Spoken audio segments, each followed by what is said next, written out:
कहानी की शुरुआत में हम ली नाम की एक लड़की को देखते हैं जिसकी उम्र 35 साल है। वो न्यूयॉर्क सिटी में रहती है। ली एक जर्नलिस्ट है और उसका अपने बॉस के साथ अफेयर चल रहा है। ली इस रिश्ते को लेकर बेहद सीरियस है और अपने बॉस से सच्चा प्यार करती है, लेकिन उसका बॉस इस रिश्ते को बस कैजुअल रिलेशन की तरह देखता है। एक दिन ली को पता चलता है कि यह घर में एक टाइगर के बच्चे को पालतू जानवर की तरह बांध कर रखा गया था, जिसकी वजह से उसकी मौत हो गई। यह खबर ली ने अपने बॉस को दी और उस पर एक आर्टिकल लिखती है, लेकिन उसका बॉस इस खबर को गंभीरता से नहीं लेता और उसे छापने से मना कर देता है, जिससे ली और उसके बॉस के बीच बहस हो जाती है। यह पता चलता है कि उसके बॉस की किसी दूसरी लड़की के साथ शादी होने वाली है। यह जानकर ली आहत होती है और उससे ब्रेकअप कर लेती है। ब्रेकअप के बाद वह और भी ज्यादा अकेलापन महसूस करने लगती है। ली जर्नलिस्ट के तौर पर जो काम करना चाहती थी वो भी उसे सही से करने नहीं दिया जा रहा था। इन तमाम चीजों से थक कर ली न्यूयॉर्क शहर को छोड़कर अपने होम टाउन जाने का फैसला करती है। बिना किसी को बताए और अपने बॉस को भी बिना कुछ कहे ली वापस अपने होम टाउन लौट आती है। ली की माँ उसको अचानक वापस आने की वजह पूछती है, लेकिन उसके पिता उसे देखकर खुश होते हैं। ली उन्हें कहती है कि अभी मेरा यहीं रहने का प्लान है। यह सुनकर उसके माता पिता बहुत खुश नहीं होते। वो कहते हैं कि तुम्हारा न्यूयॉर्क में इतना अच्छा कैरियर था, तुम यह सब छोड़कर यहाँ क्यों आई? ली कहती है, मैं न्यूयॉर्क में बिल्कुल भी खुश नहीं थी। मेरे ऊपर ज्यादा मानसिक दबाव था। यहाँ पर आकर मुझे थोड़ी राहत मिली। ली आगे कहती है, मैं कुछ दिनों तक यह समझना चाहती हूँ कि मुझे आगे क्या करना है। ली के पिता उसको समझाते हैं और उसका साथ देते हैं। अगले दिन ली अपने स्कूल के दोस्त टॉड से मिलती है, जो एक आर्ट गैलरी में काम करता है, लेकिन वो भी अपनी जिंदगी में ज्यादा खुश नहीं है। यह दोनों एक दूसरे से मिलकर बहुत खुश होते हैं। इसके बाद ली अपनी एक फीमेल फ्रेंड से मिलती है। ली, टॉड और उसकी फ्रेंड स्कूल में अच्छे दोस्त हुआ करते थे। अब वह महिला एक स्कूल की वाइस प्रिंसिपल है। उसकी शादी हो चुकी है, लेकिन अभी तक उसका कोई बच्चा नहीं हुआ है, जिस वजह से वह अक्सर दुखी रहती है। ली की फ्रेंड उसे इतने दिनों बाद देखकर बेहद खुश होती है। रात में ली, टॉड, उसकी फीमेल फ्रेंड और उसका पति एक साथ होते हैं। वो लोग ली से पूछते हैं, आखिर तुम कितने दिनों तक यहाँ रहने वाली हो? ली कहती है, फिलहाल तो मैं यहाँ रहकर वही पूल में लाइफ गार्ड का काम करने वाली हूँ, जहाँ मैं हाई स्कूल में किया करती थी। पर ली के दोस्तों को भी काफी अजीब लगता है कि वह जर्नलिस्ट का काम छोड़कर यह काम करेगी। यहाँ पर उसकी फीमेल फ्रेंड का पति भी होता है, जो नहीं चाहता कि उसकी पत्नी ली और टॉड से मिले, क्योंकि उसे लगता है कि यह दोनों जिम्मेदार नहीं है। अगले दिन ली पूल में काम कर रही होती है, तभी उसकी मुलाकात जसन नाम के एक लड़के से होती है। उसकी उम्र 18 साल है। जसन अपने सबसे अच्छे दोस्त के साथ होता है। वह पूल के पास ही रहता है और उसका पिता पूल में मेंटेनेंस का काम करता है, इसलिए वह अक्सर अपने दोस्तों के साथ पूल में आया करता है। जसन ली से कहता है कि अगर तुम्हें यहाँ पर काम करने में कोई भी दिक्कत हो तो तुम मुझे बता सकती हो। यह सुनकर ली को अच्छा लगता है। अगले दिन जब ली टॉड के साथ सामान खरीद कर एक स्टोर से बाहर निकल रही होती है, तब स्टोर के बाहर जसन अपने 3 दोस्तों के साथ होता है। जसन का दोस्त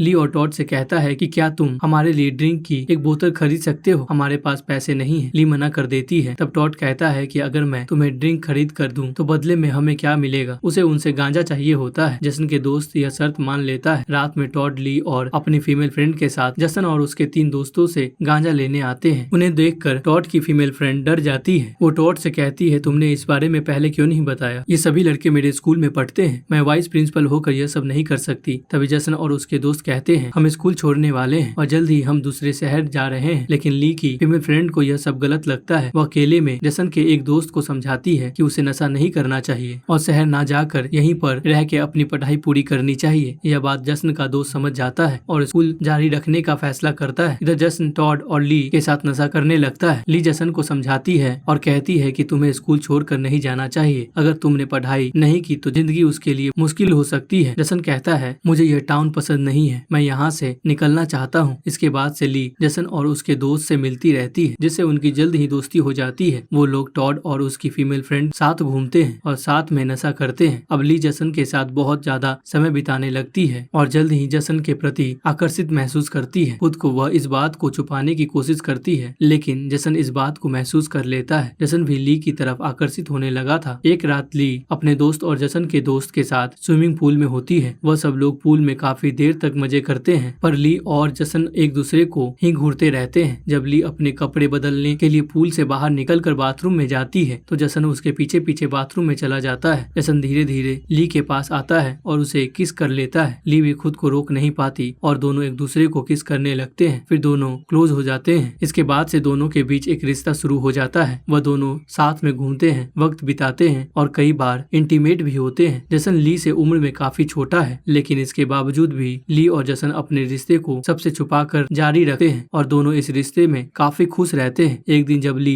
स्विमिंग पूल में होती है तो एक छोटा बच्चा पूल में गिर जाता है और डूबने लगता है। यह देखकर ली तुरंत पानी में कूद जाती है और बच्चे को बचा लेती है। अब ली ज्यादातर समय जसन के साथ बाहर रहती है और कभी कभी देर रात तक घर लौटती है। इस वजह से उसकी माँ उससे नाखुश रहती है। एक दिन जब जसन और ली बिस्तर पर होते हैं तब ली को एहसास होता है कि जसन से वो प्यार करने लगी है। वह जसन से पूछती है, तुम अपने दोस्त के साथ शहर कब जा रहे हो? जसन कहता है, कुछ हफ्तों के बाद मैं यहाँ से चला जाऊंगा। मैंने कुछ पैसे भी सेव कर रखे हैं। ली उससे कहती है, तुम्हें कुछ और पैसों की जरूरत पड़ेगी। इतने पैसों में कुछ खास नहीं हो पाएगा और तुम्हें काम ढूंढने में भी समय लगेगा। दरअसल ली नहीं चाहती थी कि जसन उसे छोड़कर शहर जाए। वह चाहती थी कि जसन यहीं उसके पास रहे। एक रात जसन, उसका दोस्त ली, टॉड और उसकी फीमेल फ्रेंड एक साथ पार्टी कर रहे होते हैं। यहाँ जसन का दोस्त टॉड से कहता है कि वह जल्द से जल्द इस शहर से निकलना चाहता है क्योंकि उसे यहाँ बिल्कुल भी अच्छा नहीं लगता। टॉड कहता है, पहले मैं भी तुम्हारी तरह इस शहर से बाहर जाना चाहता था पर मैं कभी जा नहीं पाया क्योंकि मुझे अपने पेरेंट्स का ध्यान रखना पड़ता है। वो जसन के दोस्त को सांत्वना देने की कोशिश करता है और उसे छूने लगता है। यह बात जसन के दोस्त को बिल्कुल पसंद नहीं आती। वह कहता है, मैं गे नहीं हूँ। इससे हमें पता चलता है कि टॉड गे है। जसन का दोस्त जसन के पास आता है और कहता है, हमें कल ही यहाँ से शहर के लिए निकल जाना चाहिए। लेकिन जसन कहता है, मुझे कुछ पैसे इकट्ठे करने होंगे और इसके लिए थोड़ा समय चाहिए। यह सुनकर जसन के दोस्त को बहुत बुरा लगता है। असल में जसन का दोस्त ज्यादातर समय घर से बाहर नशा करता रहता है और पढ़ाई में भी उसका मन नहीं लगता। इन्हीं कारणों से उसकी माँ परेशान होकर उसे घर से निकाल चुकी है। अब उसके पास शहर जाने के अलावा और कोई ऑप्शन नहीं बचा है। वो जसन के साथ शहर जाना चाहता था लेकिन जब जसन ने अभी ना जाने की बात की तो उसका दोस्त टूट जाता है। वो जसन पर बहुत ज्यादा निर्भर था और अब वह खुद को अकेला महसूस करने लगता है। उधर ली की माँ उसके यहाँ रहने से खुश नहीं थी। वह कहती है कि हमने तुम्हें इतनी पढ़ाई इसलिए नहीं करवाई कि तुम आकर लाइफ गार्ड की जॉब करो। हम चाहते थे कि तुम शहर जाकर एक अच्छा कैरियर बनाओ। वो ली के लापरवाह बिहेवियर से भी काफी नाराज होती है। ली भी अपनी माँ से बहस करने लगती है जिससे उसकी माँ गुस्से में उसे घर से निकाल देती है। मजबूरी में ली जसन के पास जाती है और उसके साथ रहने लगती है। अगले दिन जब ली पूल में होती है तो उसे पता चलता है कि जर्नलिस्ट अवार्ड में उसने $1000 जीत लिए हैं। यह पुरस्कार उसे उस आर्टिकल के लिए मिला है जो उसने बाघ के बच्चों पर लिखा था। फिर वहाँ जसन आता है और दोनों एक दूसरे को किस करने लगते हैं। तभी टॉड उन्हें ऐसा करते हुए देख लेता है लेकिन वह कुछ नहीं कहता। वही टॉड की फीमेल फ्रेंड की अपने पति से लड़ाई हो जाती है तो जो उसकी गैर जिम्मेदाराना लाइफस्टाइल से परेशान होता है वो टॉड के घर आती है और उसे इस बारे में बताती है। इस दौरान टॉड उसे बातचीत में बता देता है कि ली अब जसन के साथ रिलेशनशिप में है और उसके घर में रह रही है। यह सुनकर फीमेल फ्रेंड हैरान रह जाती है। वो पूल में जाती है और ली पर गुस्सा करती है। वह कहती है, तुमने क्या सोचकर जसन के साथ रिश्ता रखा है? वो तुमसे उम्र में छोटा है। अगर यह बात किसी को पता चली तो तुम्हारे साथ मेरा नाम भी बदनाम होगा। वो जसन के पिता को इस बारे में बताने वाली होती है। यह सुनकर जसन उससे कहता है, मैं भी स्कूल के प्रिंसिपल को बता दूंगा कि तुमने हमसे गांजा खरीदी थी। यह सुनकर उसकी फीमेल फ्रेंड और भी ज्यादा गुस्सा हो जाती है। कुछ देर बाद जब ली और जसन खोई हुई बिल्ली को जंगल में ढूंढ रहे होते हैं तब ली को एक जंगल में पेड़ से लटकी हुई जसन के सबसे अच्छे दोस्त की बॉडी दिखती है। उसने खुद को खत्म कर लिया होता है। लिया देखकर जसन को आगे जाने से रोकने की कोशिश करती है लेकिन जसन बॉडी को देख लेता है। दोनों बहुत ज्यादा दुखी हो जाते हैं। जसन तो सदमे में चला जाता है और फूट फूट के रोने लगता है। उसे लगता है कि उसकी वजह से उसका दोस्त मर गया है। अगर वह उसके साथ शहर चला गया होता तो आज वह जिंदा होता। ली जसन को संभालती है और उसे घर लेकर आती है। इसके बाद ली हिम्मत जुटाकर जसन के दोस्त के घर जाती है और उसकी माँ को सब कुछ बता देती है। यह सुनकर उसकी माँ जोर जोर से रोने लगती है। ली उन्हें संभालती है। इसके बाद से ली जसन के घर में नहीं रहती। वह अपने स्टोर रूम में रहती है जहाँ उसे अपनी खोई हुई बिल्ली मिल जाती है। ली बहुत ज्यादा उदास होती है। उसे भी लगता है कि जसन के दोस्त की मौत के पीछे कहीं न कहीं उसकी भी गलती है। वहाँ ली की फ्रेंड जसन के पिता से मिलती है। उन्होंने जसन को स्कूल से निकाल दिया होता है। वो उनसे कहती है कि वह चाहती है कि जसन स्कूल में पढ़े लेकिन जसन के पिता कहते हैं, पहले ही उसने बहुत कुछ झेला है। अब मैं उसे जबरदस्ती कुछ भी नहीं करवाना चाहता। उसके लिए यही अच्छा होगा कि वह इस शहर से चला जाए और अपने हिसाब से जिए। उधर ली अपनी माँ से माफी मांगती है जो उसे माफ कर देती है। अगले दिन ली जसन के दोस्त के अंतिम संस्कार में शामिल होती है। वही उसकी फीमेल फ्रेंड भी अपने पति के साथ आई हुई होती है। ली उसे माफी मांगती है जो उसे माफ कर देती है। इसके बाद ली जसन से आखिरी बार मिलती है जो शहर छोड़कर जाने वाला होता है। वह एक दूसरे को गले लगाते हैं और दोनों के बीच गहरा स्नेह दिखाई देता है। ली जानती है कि उनका रिश्ता गलत है और उनका अलग होना सही होगा। वह जसन से कहती है कि वह सब कुछ भूल कर आगे बढ़े और उसे अपने जर्नलिस्ट अवार्ड से जीते हुए $1000 देती है। फिर ली अपने आंखों में आंसू लिए वहाँ वहाँ से चली जाती है, यह जानते हुए कि वह अभी तक जसन को भूल नहीं पाई है। जसन शहर चला जाता है जहाँ वो हमेशा से जाना चाहता था और ली